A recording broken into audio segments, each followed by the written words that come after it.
YouTube has thousands of videos on surviving 100+ days in Minecraft. The thing is, to be conservative, at least half of those videos are fake. I got this message from a subscriber about the video from a creator with almost 1 million subscribers and tens of millions of views. During one of his 100-day challenges, as the screenshot shows, his health and hunger bars don't appear, showing that he is indeed in creative mode. So, investigating among the 138 videos on the channel, we found the original content. Survive 100 days in a dimension of dragons and dinosaurs in Minecraft Hardcore. It turns out that, by checking the moment when the screenshot scene should happen through the day counter and the items in the inventory, we didn't find anything. He simply cut the segment using YouTube's own editor. In other words, it's clear that these dozens of YouTubers hide their use of cheats because it's literally the opposite of what the challenges are about.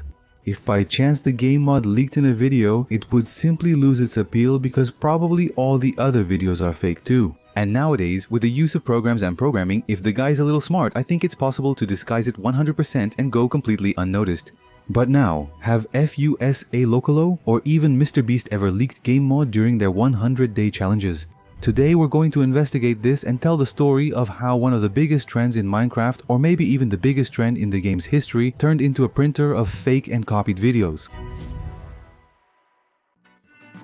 On November 18, 2011, Minecraft had its first official version outside of the testing phase, what we know as version 1.0. And with it, a new game mode appeared, Minecraft Hardcore, which caught attention for introducing the famous concept of permadeath, meaning permanent death, and forcing you to play on hard mode without the possibility of changing it during gameplay.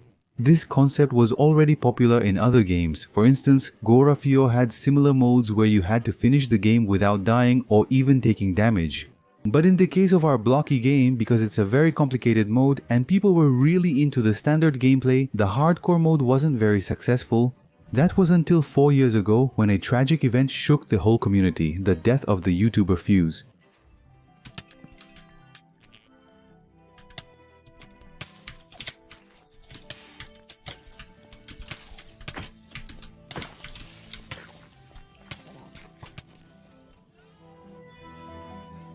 It was a fateful moment when he used the elytra instead of the chestplate and the baby zombie shot back at him. The cave had little space and he took too long eating an apple. It was tragic.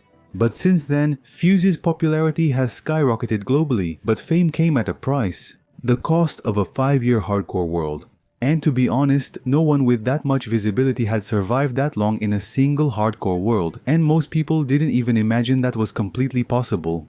The original clip of his death on his channel has nearly 10 million views. Numerous other videos were made about the event, including on this channel in 2020 shortly after it occurred. Then, Luke the Notable arrived on the scene. 4 years ago, he had an idea, a category of videos in which a player tries to survive for a specific number of days in hardcore mode. How many days? Well, he had already noticed how the number 100 caught people's attention, and even on his channel, he was already used to posting videos called 100 Drops, where he played Fortnite 100 times and showed the results of all of them, always focusing on landing in a specific region of the map. Since the videos typically performed well, he chose to combine the two concepts. That's when one of the most popular trends in the history of Minecraft on YouTube was born, the 100 Days Hardcore Challenge videos. Luke was the first, and right from the start, his series reached over 50 million views on a single video. People were very interested in the narrative of the video, usually quite long and edited, showing the journey and specific day intervals. In Brazil, I made a video about this trend, recounting the story of a person who survived 1000 days in hardcore mode. Unlike the other videos, this one is only 10 minutes long, yet it still garnered 1 million views, demonstrating the trend's immense popularity. And that's how several people started to see the huge potential of this type of video. Many joined the challenge, surviving 100 days, recording, editing, and posting, and this made many channels blow up on the platform. But as we know, it didn't take long for the fake 100 days videos to take over the community. To start with, it's good to clarify that it's easy to cheat hardcore mode in Minecraft. We know that the developer's original idea was to make the player lose everything they achieved in their own world, just like what happened to Fuzu because of that damn baby zombie. But to cheat this system, some people even think you need mods or changes to the base game, just like in other games with permadeath. But in our beloved Minecraft, it's much simpler. If you die, you can simply open the world to local area network, enable cheats, and set the game mode to survival through the chat. It's that simple, and you can even do it live. You just need to put a considerable delay on the stream, and if you die, you simply end the live. With that command, you can return to streaming as if nothing happened, pretending the stream went down due to a technical issue. That said, the YouTuber Fizzybanger posted a video exposing several content creators who allegedly faked this type of video. This is his most viral video, amassing nearly 8 million views, showcasing the immense hype around this topic. And let's go. To accuse some of these creators, he used some arguments. First, it's important to establish how much time we're talking about when we say 100 days inside the game.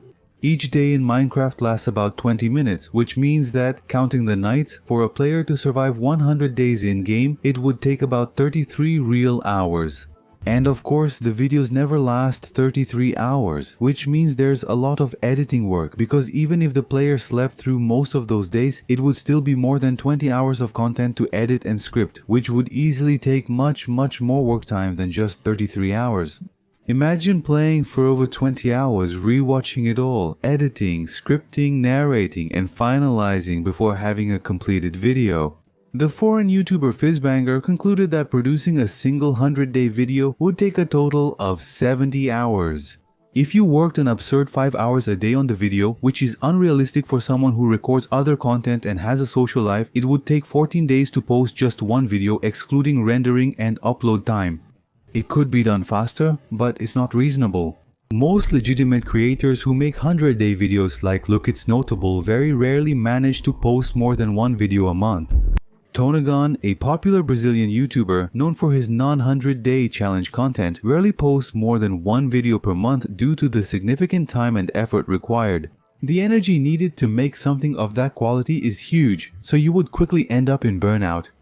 Even so, there are creators making 100-day videos weekly or even 3 times a week for more than 2 or 3 years.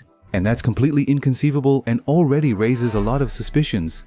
And before we get to actual concrete evidence, it's important to say that a good part of these videos are fake because they're simply not real 100-day challenges. For example, among Locolo's hundreds of similar videos, I recall one about surviving 100 days in a nuclear apocalypse on hardcore. To be clear, I have nothing against him. This is just for entertainment. Anyway, check out this clip. And I spent a whole day just looking at a single building. The nuclear apocalypse really made everything a lot harder. Respectfully, spending a whole day observing a building doesn't qualify as a 100-day challenge. If that's the case, you could just spend 33 hours in a hole and let the game run. And then, around minute 3, he goes mining and spends 5 days mining, which is almost 2 hours in real life. In the end, he only got a few items and a little experience points during that time.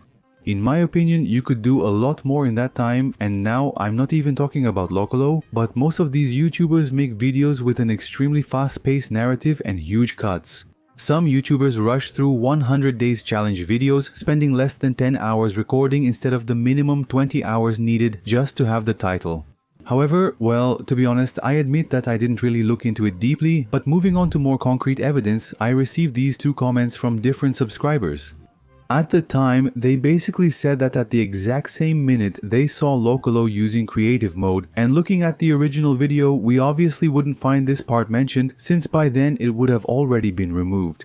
However, if we look at the Wayback Machine, which is basically an internet time machine, we can go back 4 months to December, and looking at his channel page, we'll see that the video in question was 1 hour, 15 minutes and 6 seconds long.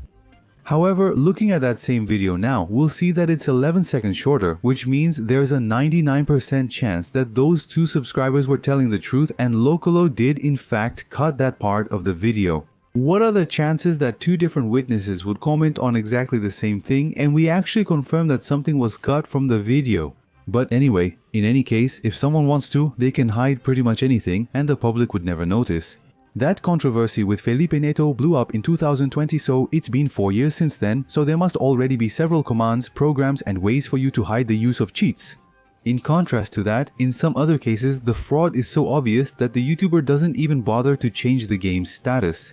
In the case of Jerome ASF, the foreign influencer mentioned by Fizbanger, he's so used to creating this fake content that he doesn't even change clothes during the recording, making us believe that he played for 33 hours straight without any breaks, or maybe that he only has one hoodie. And this same creator has several 100 days videos that aren't actually 100 days videos, they're just regular gameplay videos that he puts in the title to attract more views, as we've already mentioned in this video. And people got so upset with this wave of fake content that even Mr. Beast was accused. 2 years ago, he joined the trend and released I Survived 100 Days in Minecraft Hardcore, one of the most popular videos in this category, surpassing 100 million views. A lot of people started nitpicking parts of the video to accuse him of using creative mode or simply not actually surviving the full 100 days. Most people said the video had several strange conveniences, like a fire resistance potion in Technoblade's inventory right when he falls into the lava. What people forget is that this video theoretically would have 33 hours of raw gameplay.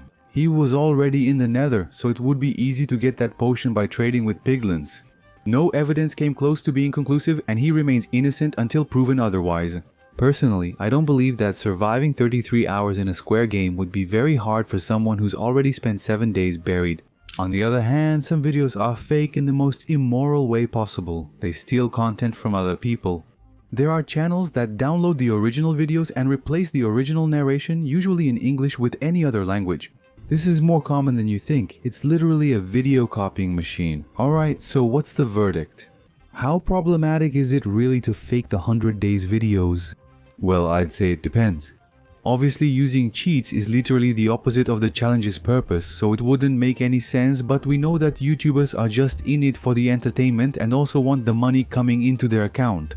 At this point, many YouTubers have changed this format, creating fake videos to tell a story rather than depicting reality. A year later, Fizzbanger himself, after exposing the creators, made a video admitting that he was wrong when he included roleplay YouTubers in the exposed.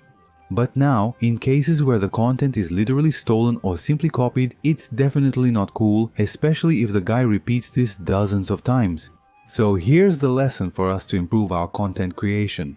So in the end, everyone produces and consumes whatever content they want, even if the creator is only interested in making as much money as possible. Honestly, I don't judge. When you have money, anything goes. And that was another episode of the Creative Marathon, that series where we're exposing all the Minecraft YouTubers until we get to Vinicius 13. Stay tuned because the time has come, and still this May we'll be posting the long-awaited Exposed of Vinicius 13, so check out the playlist to keep an eye on it.